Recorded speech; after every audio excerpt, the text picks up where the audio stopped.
Don and Davis. It's my privilege on behalf of the Board of Directors of the Sports Hall of Fame to hereby induct your grandfather, Parke H. Davis, into the Chautauqua Sports Hall of Fame in honor of his contributions to the sport of college football.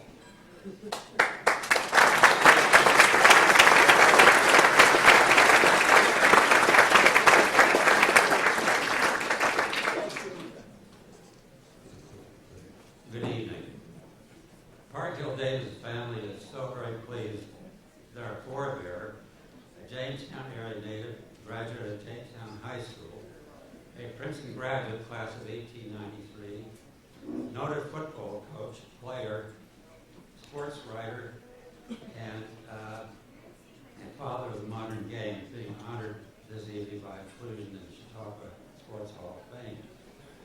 My cousin Davis Robinson and I greatly appreciate the recognition bestowed on my grandfather and the courtesies extended to us by President Randy Anderson and the Hall of Fame. We are gratified to be a part of this most enjoyable occasion. Our family's Parke Hill Davis, hereafter be referred to as PhD, history bank has been generously augmented by outside sources. I want to thank the college libraries of Princeton and Lafayette, Rachel Van Unen and Diane Shaw respectively for their excellent auspices by contributing numerous historical facts and articles about PhD, and Wikipedia for its informative biography. We are also indebted to your Randy Anderson for contributing important additional information about our grandfather, much of the local media. PhD played tackle and occasionally end on Princeton varsity teams of 1890, 1891, and 1892. His coach during those seasons was a Princeton professor named Tom Wilson, Princeton class of 1879. Coach Wilson decided to use his middle name Woodrow instead of Tom. The name change appears to have been a good move, as Woodrow went on to become, in succession, the president of Princeton University, the governor of New Jersey, and the 28th president of the United States. Wilson was our grandfather's mentor and close friend until the president's untimely death in 1924. In 1912, President B. Wilson declared his intention to seek the presidency at our grandfather's summer home in Spring Lake, New Jersey. PhD was a formidable president on the line of scrimmage, and Associated Press obituary describes him as a smashing tackle and laser-flying wedge, and powerfully built, probably one of the strongest men ever to play the game. After graduation from Princeton, PhD went to the University of Wisconsin and organized the Badger football program and acted as coach for 1 year, but evidently didn't like the Midwest. In 1894, he coached for one season at Amherst College, assisted by a young man named Calvin Coolidge. He next moved on to Lafayette, where he coached from 1895 through 1897. In 1896, he won the football national championship by upsetting a strongly favored University of Pennsylvania team. His career coaching record totaled 37 wins, 11 losses, and 3 ties. One amusing interesting sideline of that 1896 season was the transfer of tackle Fielding Yost from the University of West Virginia to Lafayette 1 week after PhD's team trounced Yost's team 3 times in 3 days on 3 different West Virginia football fields, according to Wikipedia. Wikipedia goes on to write that Yost is back in West Virginia within 2 weeks and only played for Lafayette during the Penn game. This is called the Yost affair, which he helped win. No wonder he was called Hurry Up. Subsequently, Yost went on to a 25-year Hall of Fame career as a legendary coach in Michigan. After his coaching career ended, PhD became a prominent lawyer in Lafayette City, eastern Pennsylvania. He served as district attorney for Northampton County from 1901 to 1905. His election helped, no doubt, by his success at Lafayette. He remained a powerful force in college football his entire life and served as Princeton's representative of football's rule committee from 1909 to 1915. Along with his friend Yale's Walter Camp, their colleagues' football was modernized, approaching today's game. During PhD's tenure on the committee, the group reduced the length of the playing field to 100 yards. Football started as a half-zone for rugby, and the field was 100 meters versus 110 yards. So these gentlemen cut it down to 100.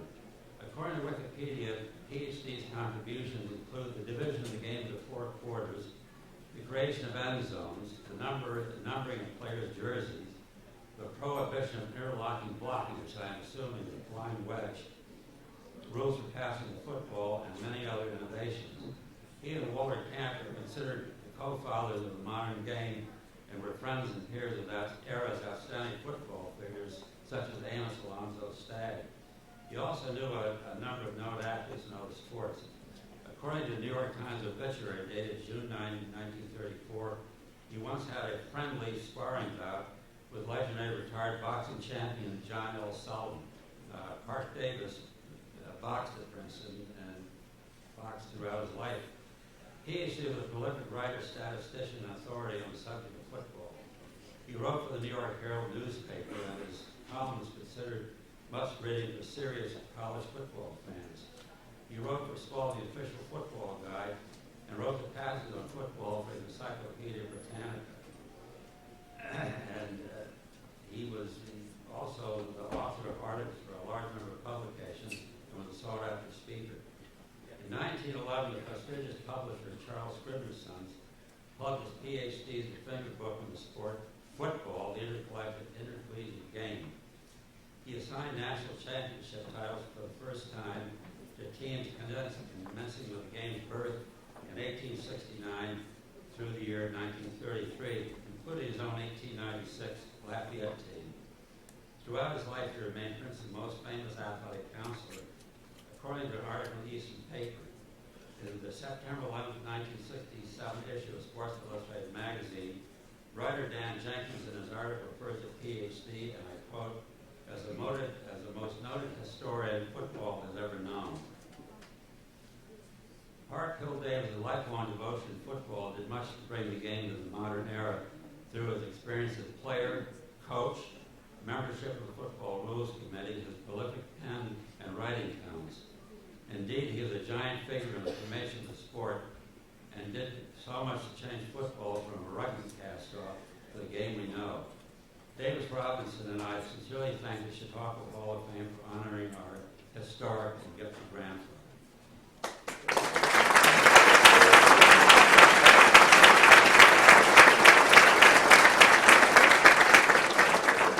I don't want to take really more of your time, but I will tell you several things. This is the first time that my first cousin and I have ever been in this part of the state of New York. And my mother used to tell me stories about her father. And our grandfather, in my case, he died 6 years before I was born. And so he was born here in Cayenne-Tone and moved here to Jamestown when he was 5 years old. And my mother told me, and this is now true or false, I'll leave it up to you, because you know mothers always say the most outlandish things about their sons.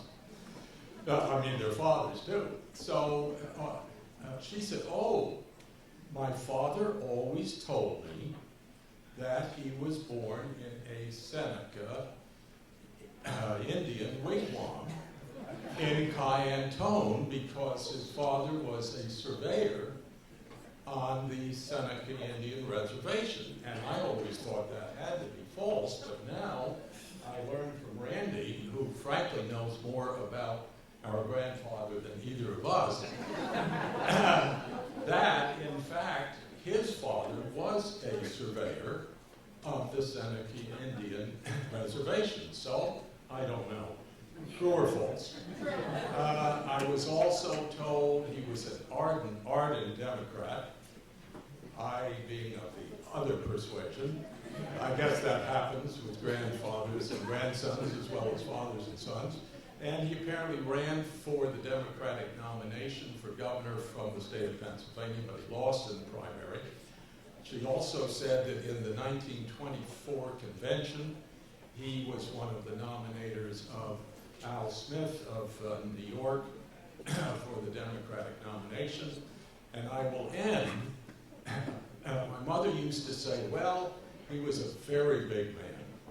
He was 6'4", he was over 300 pounds, and he died because he ate too much peach ice cream, I think.